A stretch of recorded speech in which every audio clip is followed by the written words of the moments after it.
les amis, en ce mois de mars 2020, j'ai été payé 285 € de dividendes alors que nous sommes en pleine crise. En vrai, j'aurais vraiment kiffé recevoir comme ça une enveloppe remplie de cash par la poste, mais évidemment, ça s'est pas passé comme ça. Non, l'argent a été directement déposé sur mon courtier en ligne. Ce sont ces 7 entreprises qui, pour me remercier de leur avoir donné du capital, m'ont chacune versé un dividende. Je sais pas pour vous, mais je trouve qu'en ces temps incertains, ça fait grave plaisir de toucher comme ça des revenus passifs. Ça rassure. On n'est évidemment pas tous dans la même situation, mais on est tous quand même touchés par ce confinement extrême. Et je pense que comme moi, vous avez sûrement des proches qui du jour au lendemain ont perdu leur travail. Ma tante qui fait du toilettage a dû fermer boutique. Mon père qui a une entreprise locale a dû stopper son activité à 80% et il a été forcé de mettre plusieurs de ses employés au chômage technique. Ma copine et ma sœur qui font encore des études ne savent pas si elles vont pouvoir passer leur examen de fin d'année. Et même moi qui bosse en ligne, je suis touché car ce que je vends avec mes sites de e-commerce, ce ne sont pas des produits de première nécessité. Le plus dur dans cette histoire, je trouve, c'est qu'on ne sait pas exactement combien de temps va durer ce confinement et l'impact concret que ça va avoir derrière sur l'économie. Est-ce que dès que ça sera terminé, qu'on annonce que c'est la fin du confinement, les gens vont sortir dehors, être super contents,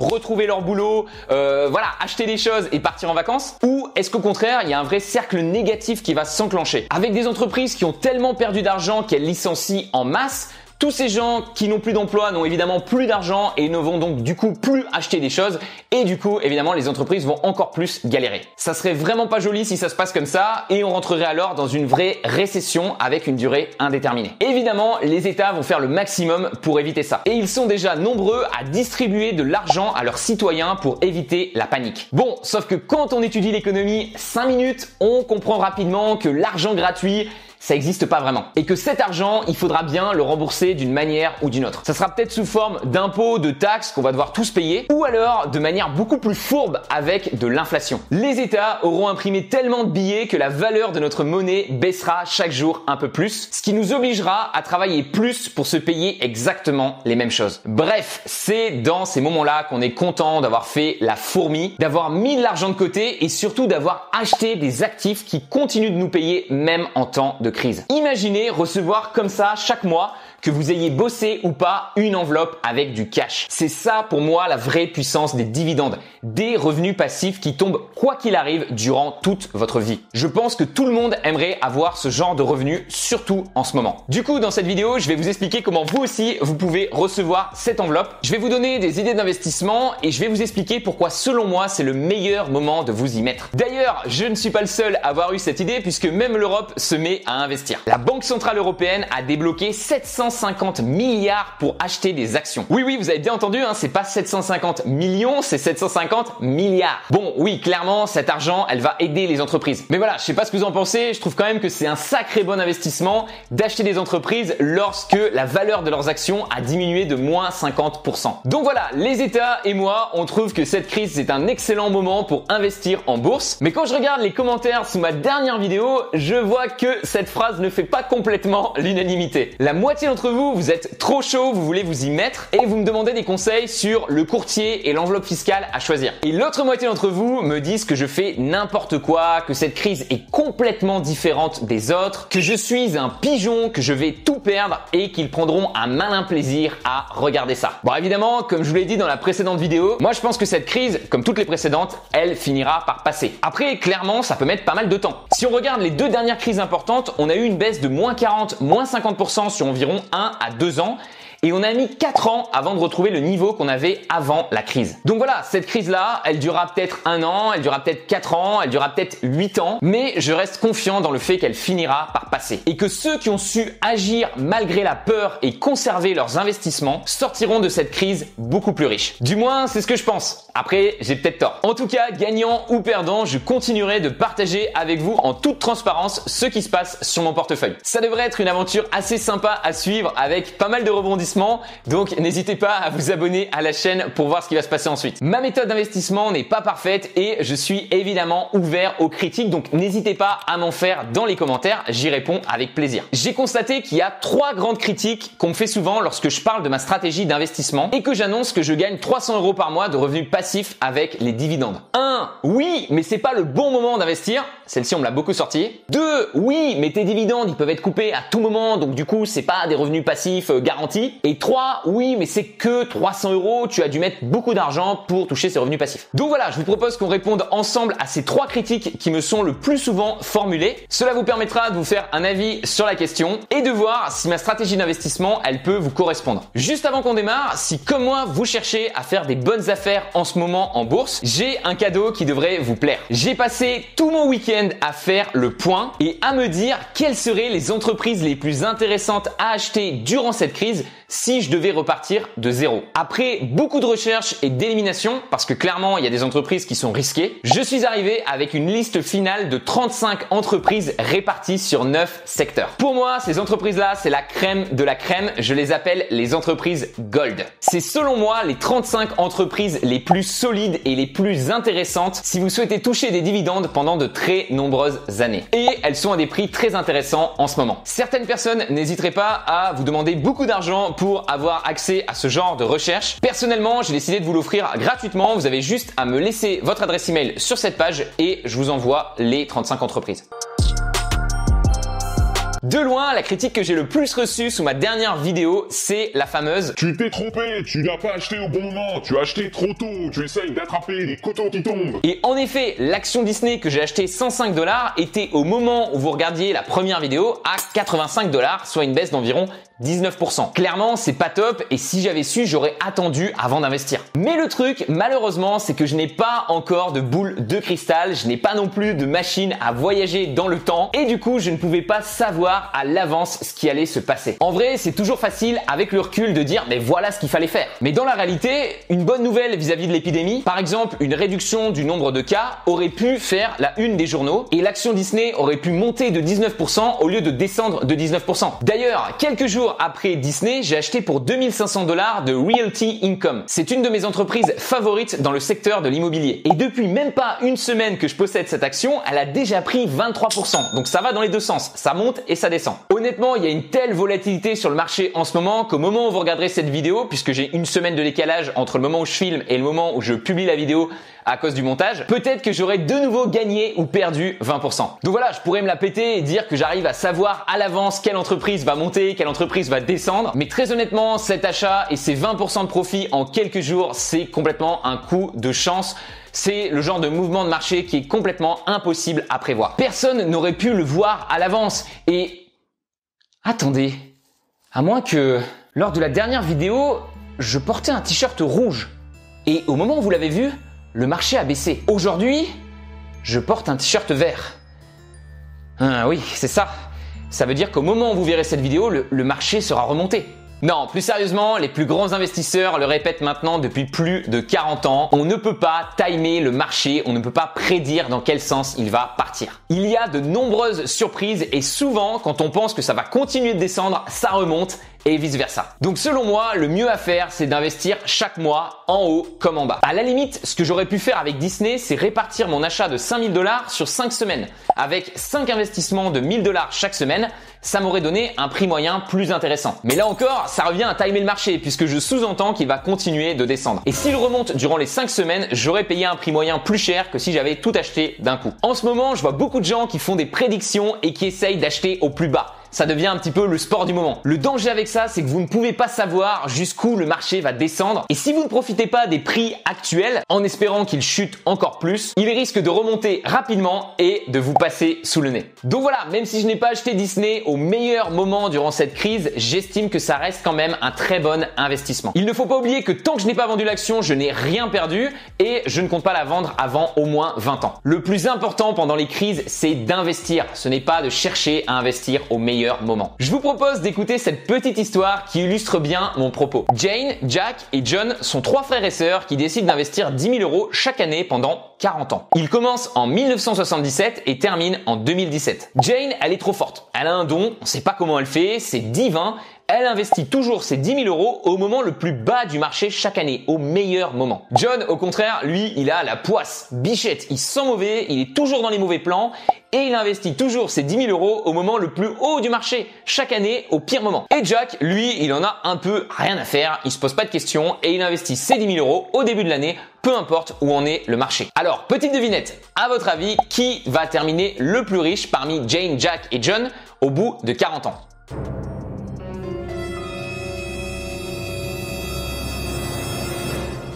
Eh bien oui, c'est Jane, celle qui achète toujours au bon moment, qui termine au bout de 40 ans avec 4,3 millions d'euros et une performance annuelle de 9,3% par an. Sauf que Jack, qui ne s'est pas pris la tête à chercher à timer le marché, qui a acheté toujours au début d'année, il est pas loin derrière avec 4,1 millions d'euros et 9,1% de performance. Et même le pauvre John, celui qui a toujours la poisse, qui a toujours investi au pire moment chaque année, il s'en tire pas si mal que ça avec 3,5 millions d'euros et une performance moyenne de 8,8% par an. Vous constatez que même avec 40 années de timing parfait de la part de Jane, ce qui est évidemment complètement impossible à faire, la différence finale n'est pas si importante que ça. Donc voilà, je vais répéter ce que j'ai dit dans la dernière vidéo. Time in the market beats timing the market. Être investi sur une longue période de temps dans le marché, 40 ans dans notre exemple, c'est beaucoup plus rentable et beaucoup plus important que de savoir à quel moment précis il faut rentrer ou sortir. Mon conseil est donc le suivant. Achetez des couteaux qui tombent parce que sur le long terme, ils finiront par remonter. Si vous achetez des entreprises solides chaque mois,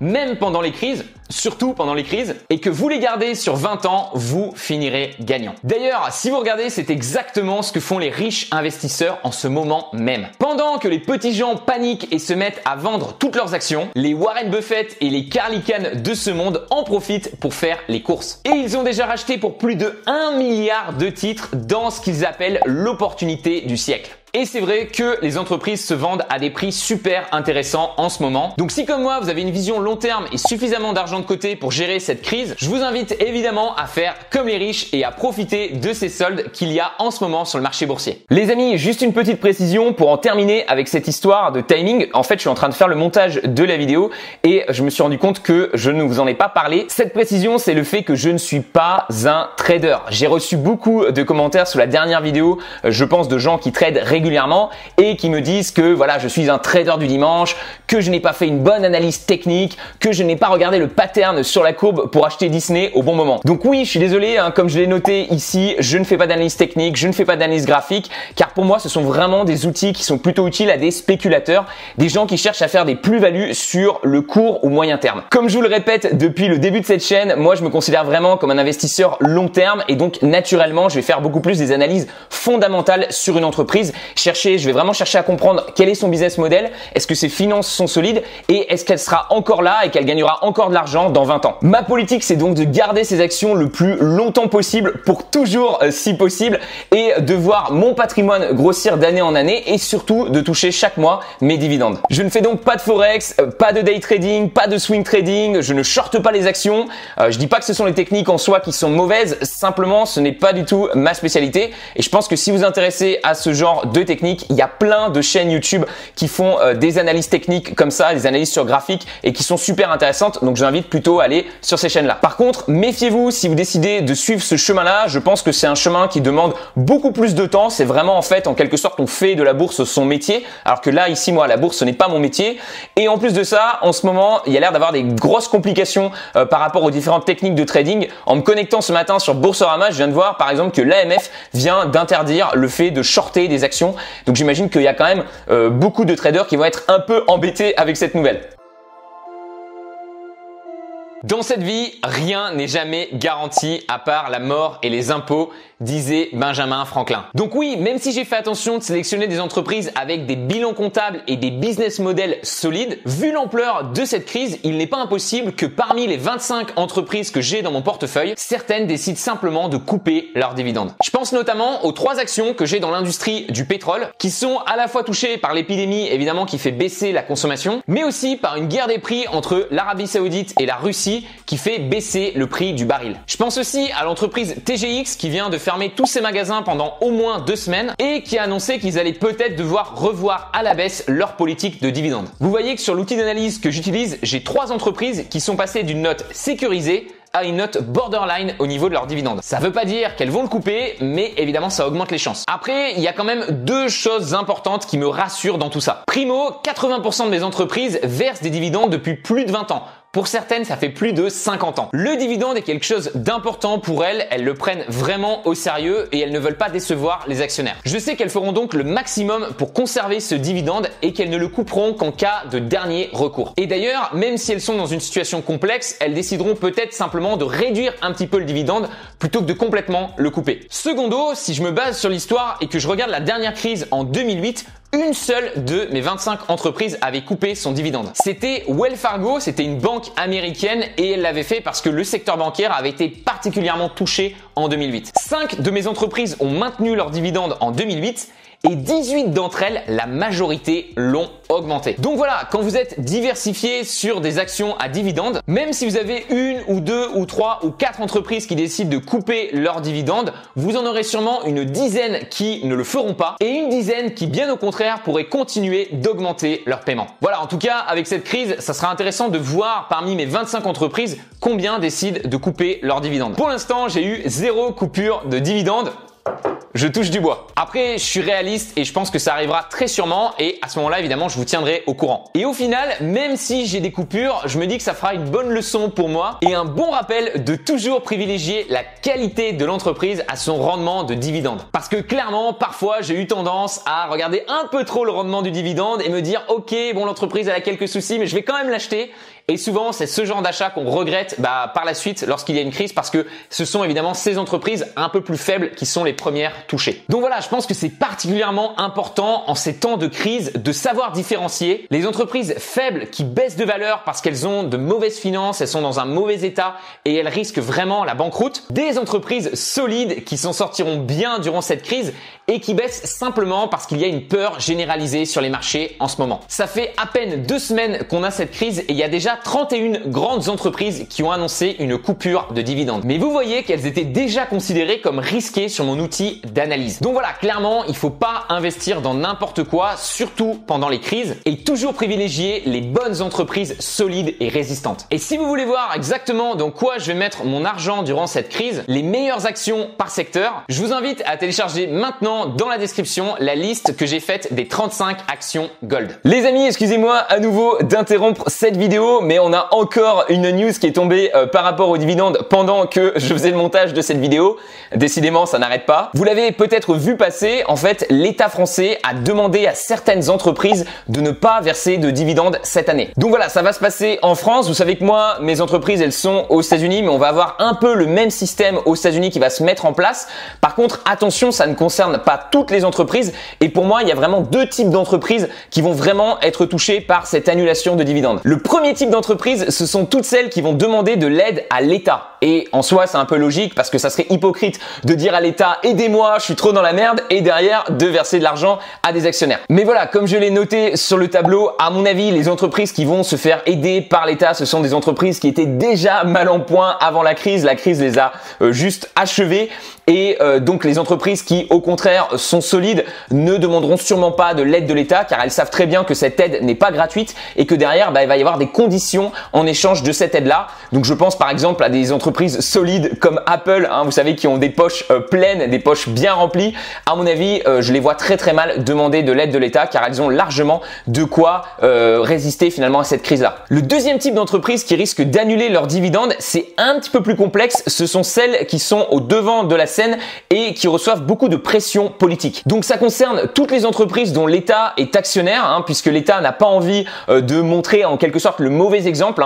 Moi généralement j'aime pas investir comme ça dans des entreprises où l'État est actionnaire majoritaire ou a beaucoup d'actions parce que je sais que derrière il va y avoir toujours des pressions politiques et l'État va toujours chercher un petit peu à contrôler ces entreprises-là. Donc typiquement vous avez Renault, vous avez la Française des Jeux, vous avez EDF et enfin vous avez aussi les banques qui reçoivent donc beaucoup de pression politique en ce moment puisque vu que l'État a peur d'une crise financière, il veut s'assurer que les banques, ces grosses banques, gardent un maximum de fonds au cas où il y ait des soucis. Et donc, de nouveau, il va y avoir une pression politique envers ces banques de ne pas verser leurs dividendes. Donc clairement, c'est une mauvaise nouvelle pour nous les investisseurs. Mais après, comme je vous l'ai montré, vous voyez que ça concerne quand même certains types d'entreprises bien précis. Pour l'instant, il n'y a aucune de mes 25 entreprises qui a annoncé quoi que ce soit comme coupure. Et je pense pas qu'elles seront concernées par les 2 choses que je viens de vous dire, mais évidemment si c'est le cas, je vous tiendrai au courant.